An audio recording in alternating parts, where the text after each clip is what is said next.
In the Islamic tradition, there's this role, it's so demanding, so incredibly rare, and so burdened with responsibility that almost no one has ever truly held it. We're talking about the Mujtahid, the architect of law. And as we're about to see, this isn't a title you earn, it's a weight you carry. And yes, sometimes it can be downright dangerous. Okay, so first things first, let's get one thing straight. This isn't a job. Forget any idea you have of a career ladder or a promotion. The role of a mujtahid isn't something you apply for. It's more like a calling that finds you, right? So instead of thinking of it as a career, you have to see it as a burden, not a badge you wear. It's a profound weight of responsibility, not some symbol of your personal achievement. So let me put it this way. This is not a credential to slap on a resume. It is not a badge that proves how smart you are. It is a lifelong burden, and it's shouldered for one reason and one reason only: a profound and constant fear of God. So, what does it actually take to even begin this path? Well, the journey starts with the first, and honestly the highest gate: total mastery of the foundational texts. And it all begins with the Arabic language, but probably not in the way you're thinking. This is such a fascinating concept. See, in Islamic law, Arabic isn't just a medium for the law. It's not just a container. The language itself, its grammar, its structure, its rhetoric, that is the law. It's the very architecture of divine command. And that means you need total mastery across 4 distinct domains. You've got syntax, which is literally the grammar of legal obligation. Then there's morphology, where a tiny change to a single word can completely shift its legal meaning. You need rhetoric, to know what's literal versus what's metaphorical, and you even have to know pre-Islamic poetry, just to understand how a command would have sounded to the people who first heard it. And the stakes here are just astronomical. This is not some abstract academic exercise. A single misplaced grammatical assumption can flip a divine command from something you must do to something that's merely permissible. The consequences are immense. Now, this same insane level of mastery has to be applied to the Quran itself. A mujtahid doesn't just read it from cover to cover like a book. No, they have to hold the entire text in their mind as a single interconnected organism where every single part sheds light on every other part. So what does that really mean? Well, it means knowing which texts apply generally versus specifically, which commands are absolute and which are restricted.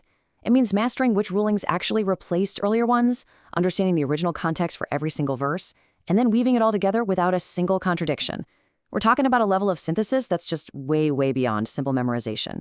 But, and this is a big but, as monumental as mastering the Quran is, the next step is even harder: mastering the Sunnah, the traditions of the Prophet.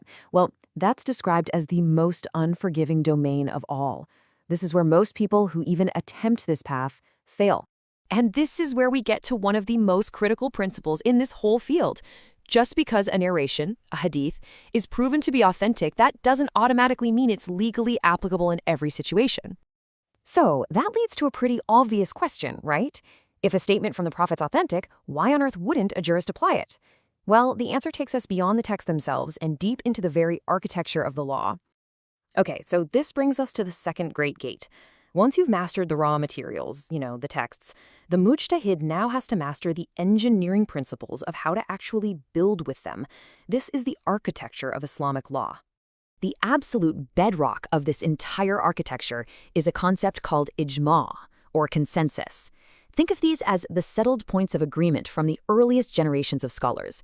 These are the matters where the debate is now closed. This is the foundation, and everything else has to be built on top of it. And this really speaks to a deep, deep intellectual humility. It means that no matter how brilliant you are, no matter how clever your argument is, your independent reasoning has to stop at the boundary of that established consensus. Your intelligence has to submit to the collective established wisdom of the tradition. Now, the discipline that governs all of this is known as usul al-fiqh. And the best way to think about it is as the engineering manual for Islamic law. It provides the rigorous methodology, the tools like analogy and presumption of continuity and public interest for properly extracting rulings from the texts. And now we arrive at the third and final gate. This is where all that knowledge is finally put to the test. This is where the jurist operates on a razor's edge, applying this intricate system of law to the messy, chaotic reality of human life. Look, this right here, this is the stage that separates the true architects from, well, people who can just read. Anyone can quote a text, but the real skill of a mujtahid is knowing what to do when sources seem to conflict, knowing which ones to reconcile and which ones you have to prioritize. But honestly, beyond all the technical skill, there's this whole other layer, this set of moral and psychological requirements that are just non-negotiable.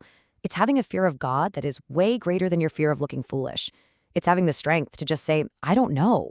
The humility to publicly retract an opinion when you realize you are wrong. It's resisting the pull of fame, of politics, of pressure.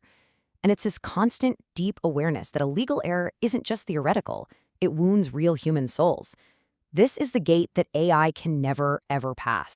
So after all that, after seeing every single one of these gates, the linguistic, the textual, the architectural, and the moral, you have to wonder, right? Why are there so few people who ever reach this level?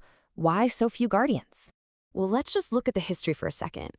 The tradition started with over 100,000 companions of the Prophet. Within a single generation, that massive number was filtered down to about 30 major jurists. That then narrowed to about 7 key authorities in the city of Medina. And ultimately, all their collective wisdom was codified into the 4 great schools of law that have lasted for centuries.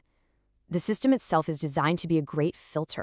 And it's so important to get this. The super aggressive filtering was never about elitism. It was never about creating some kind of exclusive club. It has always been about protection. It exists because history has taught a really hard lesson, that law without the restraints of deep knowledge, wisdom, and piety will absolutely destroy a community from the inside.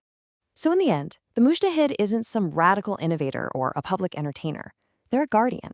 They construct law the way an engineer builds a bridge, meticulously, cautiously, and with the constant, heavy knowledge that if they get it wrong, real people are going to fall. Which leaves us with one last, really powerful thought. This entire journey, this whole system, it teaches us that the very first requirement for this kind of knowledge isn't brilliance, it's fear. A profound, humbling fear of the awesome responsibility you hold in your hands.